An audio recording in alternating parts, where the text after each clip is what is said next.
नमस्कार दोस्तों, पुनीत एस्ट्रोलॉजी हिंदी के इस वीडियो में आपका हार्दिक स्वागत है। 14 अक्टूबर को एक सूर्य ग्रहण होने वाला है, वार्षिक एनुलर सूर्य ग्रहण। लेकिन ये सूर्य ग्रहण काफ़ी अनोखा है।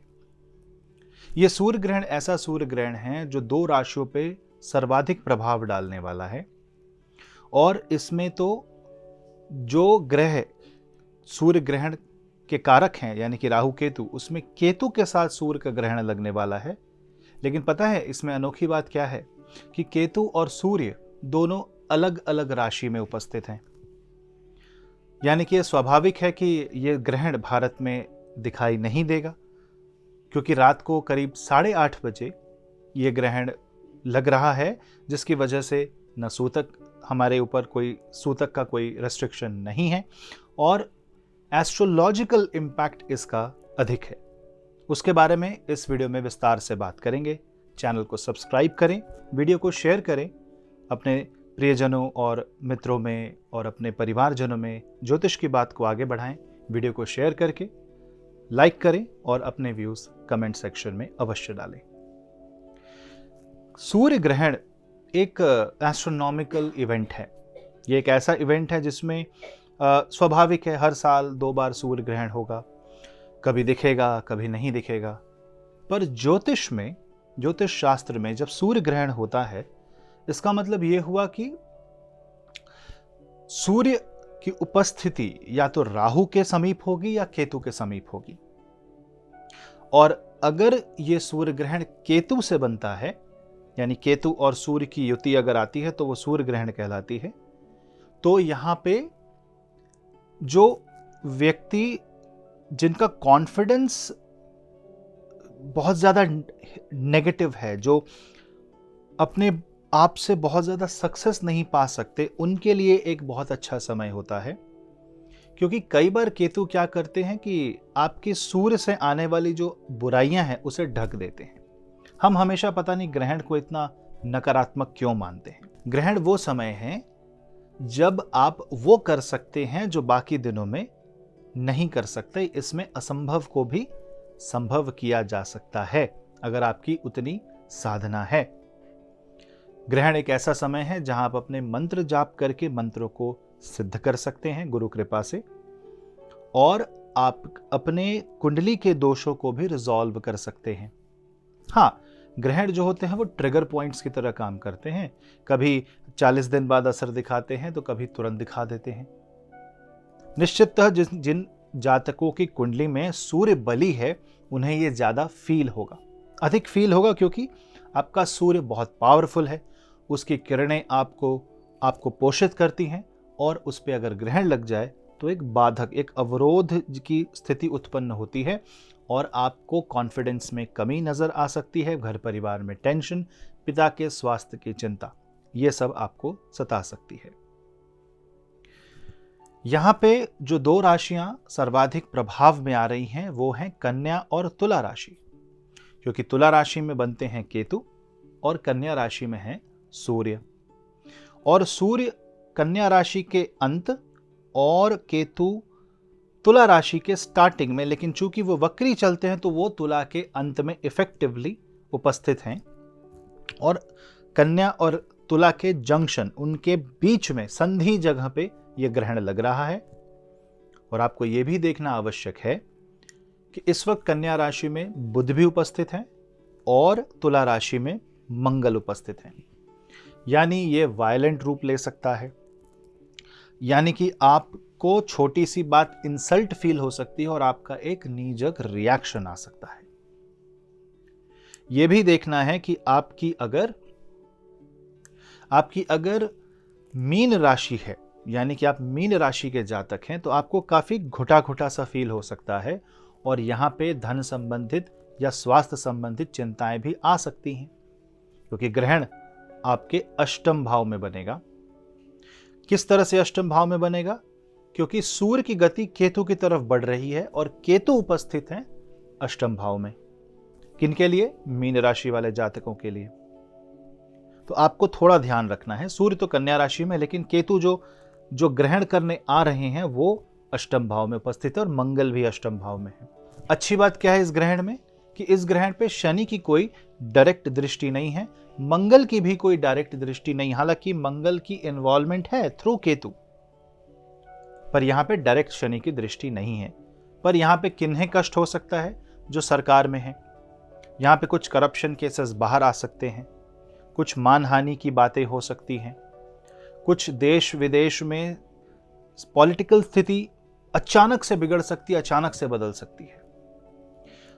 पॉलिटिक्स के गेम में ये बहुत ज्यादा उठापटक का काम करेगा।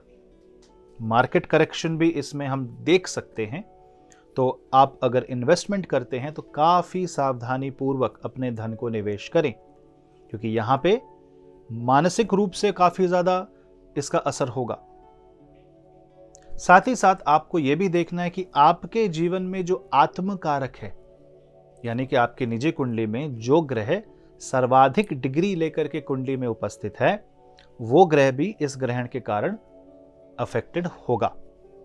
तो आप अपनी कुंडली में जाएं, अपनी जन्म कुंडली में देखें सबसे ज्यादा डिग्री कौन से ग्रह की है, राहु केतु को छोड़ के। सूर्य से लेकर शनि तक के अंदर जो ग्रह सबसे ज्यादा डिग्री जिनकी है, उनके मंत्रों का जाप आप ग्रहण के दिन कर सकते हैं। मानसिक जाप आप करें तो ज्यादा लाभकारी होगा। जो जातक तंत्र में, मंत्र विद्या में आगे जा रहे हैं, उन्हें तो पता ही है कि ग्रहण का दिन कितना इंपॉर्टेंट होता है। गुस्सा ना करें, दान ज्यादा करने की चेष्टा करें, और जिन्हें कुछ नहीं पता, जिन्हें कुंडली का ज्ञान नहीं है, उन्हें डेट ऑफ बर्थ नहीं पता या किसी भी तरीके से आपको एक्सेस नहीं है कुंडली का, तो आप नारायण की स्तुति करें। ओम नमो भगवते वासुदेवाय, ओम नमो भगवते वासुदेवाय। इस मंत्र का निरंतर जाप करते रहें ग्रहण वाले दिन 14 अक्टूबर को। अच्छा, 14 अक्टूबर को एक खास दिन भी है। उस दिन सर्वपितृ अमावस्या है, हम जिसे महाल्या के नाम से जानते हैं। तो यहां पे आप मां भगवती की उपासना वंदना भी कर सकते हैं। कोई नया काम स्टार्ट ना करें। कम से कम 2, 4, 5 दिन तक आप एनर्जीज को एब्जॉर्ब करने की कोशिश करें। आपका इंटेंट यह होना चाहिए कि समय का बहाव क्या है, पहले उसकी जांच पड़ताल करें, फिर अपना रिएक्शन दें। अन्यथा यहां पे कोई भूल हो सकती है, कोई त्रुटि हो सकती है, और फिर वो त्रुटि आपका कर्म बन जाएगी और आपको कर्मफल भोगना पड़ेगा। मेष राशि वाले जातकों को शत्रु बाधा हो सकती है, तो आप शत्रुओं से बचें, वाद विवाद से बचें, झगड़ों से बचें। कोई कर्जा लेने से भी आप बचें इस समय। वृषभ राशि वाले जातकों को संतान की तरफ से कोई कष्ट हो सकता है, पेट संबंधित विकार आ सकते हैं, तो आपका संबंध संतान से बिगड़ सकता है, इसका ध्यान रखें। संतान अगर छोटी है तो आप उनका ज्यादा ध्यान रखें, उन्हें अंडर वॉच रखने की कोशिश करें।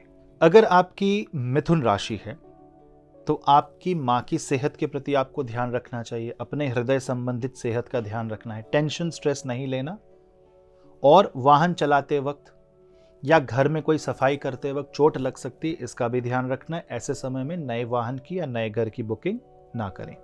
अगर आपकी कर्क राशि है तो यह ग्रहण की जो एनर्जीज है वो आपके तृतीय और चतुर्थ भाव को इंपैक्ट देती है। यहाँ भाइयों के संग, बहनों के संग, सिबलिंग्स के साथ थोड़े मनमुटाव हो सकते हैं, उसका आपको ध्यान रखना है। और एक अतिशयोक्तिपूर्ण वचन नहीं देना कि मैं कर सकता हूं, अपनी एबिलिटी को ओवर द टॉप नहीं नापना है, और चलते हुए काम को बीच में सिर्फ इसलिए नहीं रोकना क्योंकि आपके मन में आया कि आप नहीं कर सकते। आप ठहरें, विचार करें, अपनी बात को समझें, अपने कैपेसिटी को समझ करके निर्धारित करें, न समझ में आए तो सहायता लें। सिंह राशि वाले जातकों क्या तो लग्नेश ही सूर्य है, तो लग्नेश अगर सूर्य हो और द्वितीय भाव में हो तो धन संबंधी विकार हो सकते हैं, घर में कलेश, वाद विवाद की स्थिति उत्पन्न हो सकती है। ऐसे केस में घर में आप ये प्लान कर सकते हैं कि नवरात्र के समय माँ भगवती की आराधना करें, सुंदरकांड का पाठ करें, कुछ हवन पूजा करें और घर में स्वतः ही एक आध्यात्मिक माहौल बनाएं। धन को ला करके बीच में परिवार के मध्य कोई भी धन संबंधी बात ना करें, लेन देन से बचें, इससे आपका ही फायदा है। भोजन के समय आपको सावधानी बरतनी आवश्यक है। कन्या राशि वाले जातकों के लग्न में सूर्य ग्रहण होगा तो यहाँ पे आपका स्वास्थ्य सबसे ज़्यादा प्रभावित होगा, उसका ध्यान रखें। गुस्सा बहुत आ सकता है, कॉन्फिडेंस अप डाउन हो सकता है, मूड स्विंग्स हो सकते हैं। इसके लिए आप ओम नमः शिवाय का निरंतर जाप करें। तुला राशि वाले जातक केतु और मंगल के प्रभाव में रहेंगे और द्वादश सूर्य रहेगा तो यहाँ पे इनहेरिटेंस से रिलेटेड प्रॉब्लम, ज़मीन जायदाद को लेकर के समस्या, कोर्ट केस तक पहुँचना या पुलिस कचहरी तक पहुँचने की बात ना आ जाए, इसका ध्यान रखना है। अपनी अपनी कुंडली इसमें सबसे ज़्यादा रोल प्ले करेगी, लेकिन गुस्से पे काबू रखें और आप क्या कैसे कर रहे हैं, किसको क्या दे रहे हैं, किसका क्या वचन दे रहे हैं, किसको क्या एक्सेप्ट कर रहे हैं, इन सब को बहुत सावधानी, मतलब हर कदम सावधानी पूर्वक चलें। वृश्चिक राशि वाले जातकों के जीवन में आय के नए स्रोत आएंगे और करंट जो करियर है उसमें उतार चढ़ाव आ सकता है, इसका ध्यान रखें। ट्रैवल करने से बचें और जो आपका नेटवर्क सर्कल है उसमें भी बड़े सावधानी पूर्वक लोगों से मिलें। यहाँ पे आपको ये भी देखना होगा कि अब जब आप अपनी बात रख रहे हैं तो ऐसा तो नहीं कि आप बहुत ज़्यादा रिवील कर दे रहे हैं, सीक्रेट्स बता दे रहे हैं, बहुत जल्दी किसी पे विश्वास कर ले रहे हैं, इसका भी ध्यान रखें। अगर आपकी धनु राशि है तो धनु राशि वाले जातकों के जीवन में कर्म संबंधित, कर्म क्षेत्र संबंधित विकार आ सकते हैं, परेशानियां आ सकती हैं, बॉस से मनमुटाव हो सकता है। गवर्नमेंट सर्विस भी जो करते हैं, जो या गवर्नमेंट सेक्टर की तैयारी कर रहे हैं, उनको थोड़ी सी कठिनाई आ सकती है। यहाँ पे आप सूर्योदय के पूर्व उठ के सूर्य को जल चढ़ाएं, क्योंकि ग्रहण तो एक दिन होता है, एक घटना है, लेकिन उसका असर काफ़ी समय तक रहता है। पिता को सम्मान दें और सबसे सम्मानपूर्वक बात करें और प्राणायाम करें। मकर अगर आपकी राशि है तो ये ग्रहण आपके दशम केतु की वजह से और सूर्य नवम भाव में बनता है, तो यहाँ पे पिता के स्वास्थ्य को लेकर चिंता हो सकती है। गुरु की सहायता लें और अपने खान पान पे ध्यान रखें और ट्रैवल करने से, स्पेशली अगर विदेश यात्रा कर रहे हैं तो बहुत सावधानी बरतें। यहाँ पे आप सूर्य संबंधित जो दान होते हैं वो करने से आपको लाभ प्राप्त होगा। अगर आपकी कुंभ राशि है तो यहाँ पे आपको सर्वाधिक ध्यान रखना है अपनी इन्वेस्टमेंट का, अपनी स्वयं की हेल्थ का, और यहाँ पे एक्सीडेंट के योग बनते हैं। यहाँ पे कुछ सीक्रेट्स या कुछ बातें आपको पता चल सकती हैं जो आपके मन को चोट पहुंचा सकती, उसका भी सर्वाधिक ध्यान आपको रखना है। मीन राशि वाले जातकों के लिए तो जैसे कि मैंने पहले कहा था कि सूर्य सप्तम में और केतु अष्टम में है, तो यहाँ पे आपको बहुत ज़्यादा ध्यान रखना है। स्वास्थ्य संबंधित विकार हो सकते हैं और विवाह में विच्छेद की स्थिति उत्पन्न हो सकती है, उसका भी ध्यान रखें। और यहाँ पे कटु वचन ना बोलें।